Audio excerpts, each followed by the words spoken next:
Ya, bismillahirrahmanirrahim. Assalamualaikum warahmatullahi wabarakatuh. Baiklah teman-teman guru hebat Nusantara dan anak-anakku yang saya cintai, izinkan saya memperkenalkan SMP Muhammadiyah Merauke ya.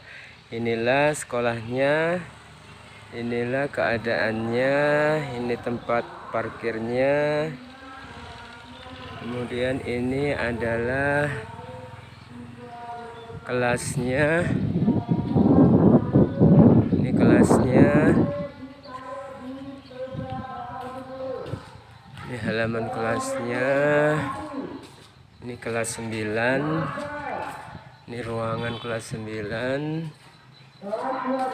Kemudian di sananya adalah SMA-nya, SMA Muhammadiyahnya. Ya, SMA-nya. Kemudian kita kembali lagi ke SMP-nya. SMP-nya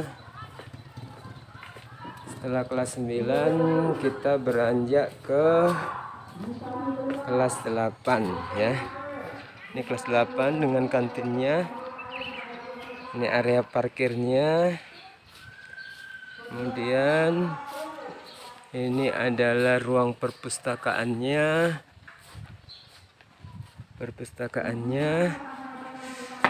Kemudian ini adalah kelas 8.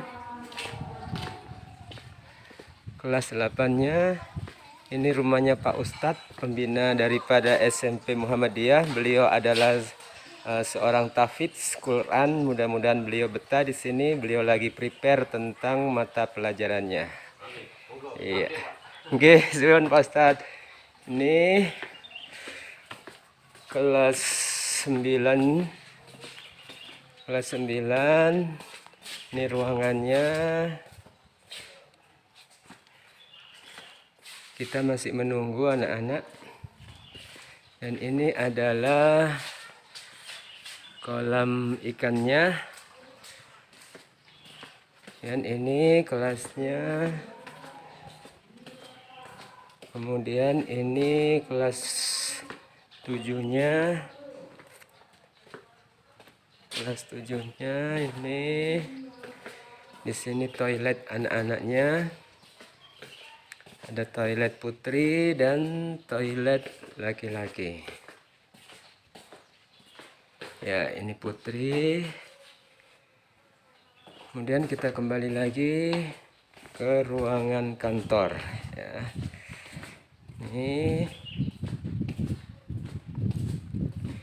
Ini lab komputernya, laptiknya di sini. Ini laptik. Ya, kemudian ini menuju ke kantor. Teman-teman guru sudah mulai datang. Ini kantornya.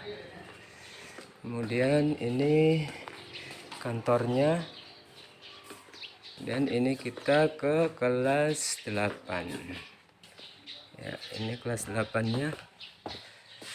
Kelas 8-nya sungguh asri. Ini kelas panggungnya. Ini kelas 8-nya. Kelasnya sungguh asri.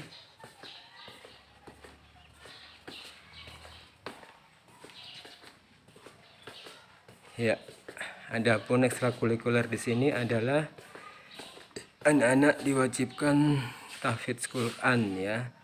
Ada tahfidnya yang mana diharapkan setelah lulus anak-anak minimal sudah mendapatkan 3 juz di tangan. Jadi kelas 7 diusahakan hafal 1 juz, kemudian kelas 2 2 juz, dan kelas 3 dioptimalkan 3 juznya.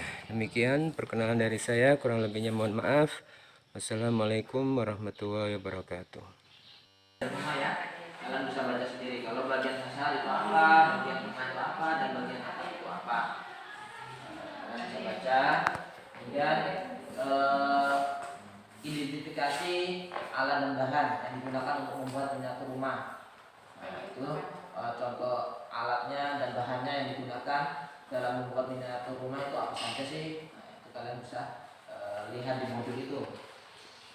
Dan yang ketiga ATC yaitu belajar teknik pembuatan miniatur rumah. Ada dua teknik yang biasa digunakan untuk membuat miniatur rumah ya. Ada yang pertama yaitu sambungan tetap, yang kedua sambungan tidak tetap. Kemudian yang berikutnya yaitu membuat miniatur rumah. Nah, membuat miniatur rumah itu mulai dari persiapan alat dan bahan, kemudian mulai pekerjaan, mulai dari alas bagian dasar, kemudian dinding, kemudian atap. Nah, itu langkah-langkah untuk membuat miniatur rumah ya. Kemudian yang terakhir, yang ketiga yaitu melakukan penyelesaian akhir atau finishing. Nah, finishing ini menambah atau mempercantik dari miniatur rumah yang sudah kita buat. Nah, itu tahapan-tahapan untuk membuat miniatur rumah. Kemudian yang keempat, di situ ada contoh ya, contoh proses pembuatan konstruksi miniatur rumah. Pak Guru sudah memberikan penjelasannya, kemudian Pak Guru juga sudah memberikan gambarnya. Kalian bisa lihat di situ ya, modul kalian. Kemudian yang berikutnya yaitu langkah-langkah pembuatan. Nah, di sini langkah-langkah pembuatannya ada 5 ya, ada 5.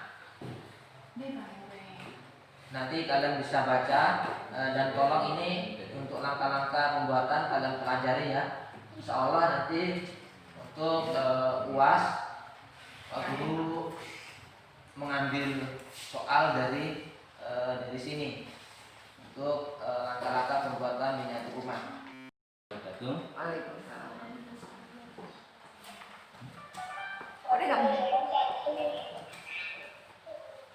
Ya, baik anak-anakku sekalian, tadi kita sudah belajar prakarya. Kita lanjutkan dengan pelajaran matematika karena ini pertemuan terakhir untuk matematika. Jadi Pak Guru tidak membahas banyak. Pak Guru hanya menugaskan nomor 1, 2 saja ya. Kalau untuk nomor 1 kemarin kan kita sudah selesai membahas materinya. Nah sekarang kita akan membahas materi untuk nomor 2. Ya, untuk nomor 2. Nomor 3, nomor 4 sama nomor 5 kalau belum kerja tidak usah dikerja karena itu memang kita belum bahas materinya. Kalau ada yang sudah kerja juga tidak apa-apa, lebih bagus, nanti Pak Guru akan periksa semua. Oke, kita lanjutkan ke materi berikut. Kemarin kita sudah membahas tentang bentuk aljabar ya. Silakan dibuka modulnya di halaman 22. Ya, kita sudah membahas tentang pengertian aljabar. Nah, ini kenapa tertutup semua? Ini cuma satu kasihan yang buka ini. Ayo dibuka dulu nak. Aktifkan kamera. Aktifkan kameranya.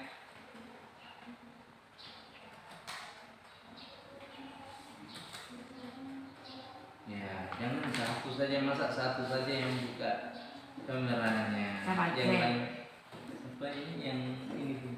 Jen Islam. Oh. Mereka tadi. Itu saja yang buka. Oh. Oke, dibuka ya. Iya nak. Tertutup semua lagi. Ya terjeda mungkin Pak. Internetnya. Satu.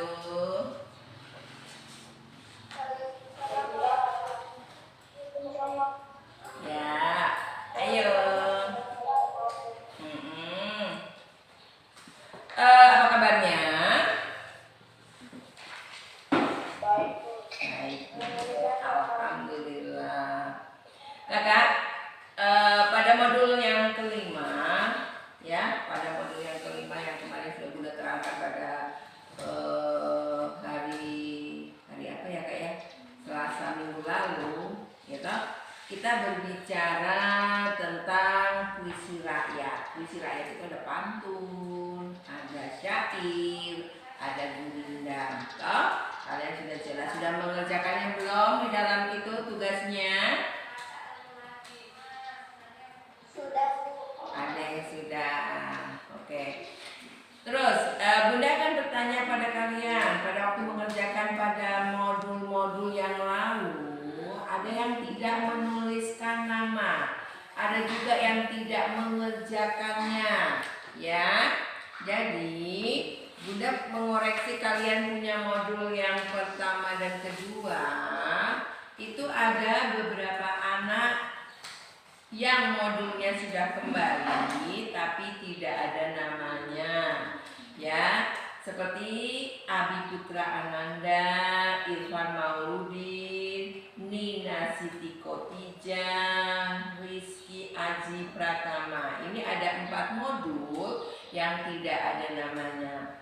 Ada yang sudah mengembalikan modul yang kedua itu, sudah kembalikan, tapi ada yang tidak kerja, ya. Yang tidak kerja seperti Rengga, Umi Guswatun Hasana. Yang mau dapat nilai itu siapa sih kak? Kamu kah Bunda? Kalian kan? Kalau kalian berarti dikerjakan itu soal-soal yang ada modul 2. Nanti kalau modulnya sudah kembali, kalian lihat sendiri. Bunda kasih tanda tanya besar-besar di situ. Mengapa tidak dikerjakan? Ya, kita lanjut. Nanti ulangan bahasa Indonesia yang nanti tematik nanti, Bunda harap kalian mengerjakan dengan menggunakan bahasa Indonesia yang baik. Makanya untuk anak-anak Bunda di kelas 7 ini harus mempunyai perbendaharaan kata 250 kata. Jadi frasanya, jadi kalian harus bisa bagaimana mengembangkan gaya imajinasimu, ya kak ya. Kita lanjut pada menyimpulkan isi puisi rakyat kak. Kemarin toh kita kan sudah berbicara tentang air surut memungut bayam, sayur diisi ke dalam kantong, jangan diikuti tabiat ayam, bertelur sebiji, riuh sekampung.